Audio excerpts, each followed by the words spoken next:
Maka rezeki yang paling sempurna adalah ridha Tuhan. Bukan harta. Rezeki apa macam?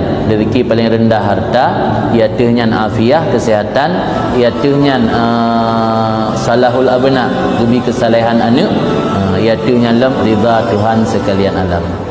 Hanya rezeki yang paling sempurna. Kak urang gebi kesihatan, hana gebi harta, yang terharuji kan harus bersyukur karena kak gebi rezeki yang a'la. Rezeki adina paling rendah harta. Orang le terhenti batas yang rendah.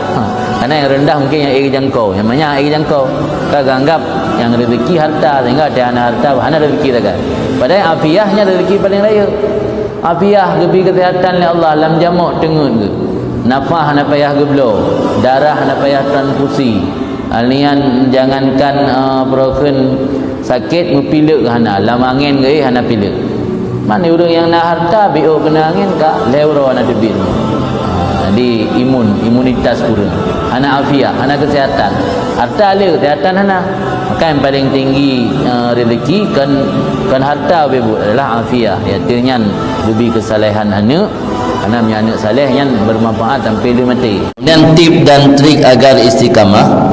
Istiqamah lampu dia. Istiqamah lambut, istiqamah dalam beramal saleh secara umum juga.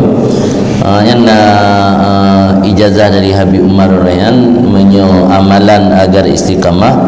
Pertama, you sebut Allah sebanyak 66 kali setiap hari. Allah, Allah, Allah, Allah, Allah, Allah. 66 ke.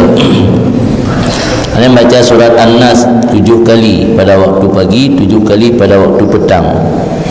Suput 7 ke, bengar 7 ke. Kalian baca ayat kursi setiap kali selesai salat. Yang amalan supaya adanya istiqamah dalam kebaikan. Yang kira-kira lagi yang amalan di segi wirid ataupun doa, menyo tip-tip yang lain lagi yang kali dalam kitab dengan pengaruh bidangan yang istiqamah dalam kebaikan, insyaallah dia akan mempengaruhi. Sebab tanya nak gebi tabiat dia Allah cenderung mengikuti dan meniru.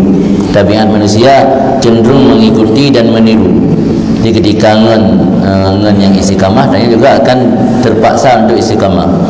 Yang atau yang di bawah yang tanya akan merasa apa yang dah kerjakannya akan sempurna, hanya perlu peningkatan dan penambahan.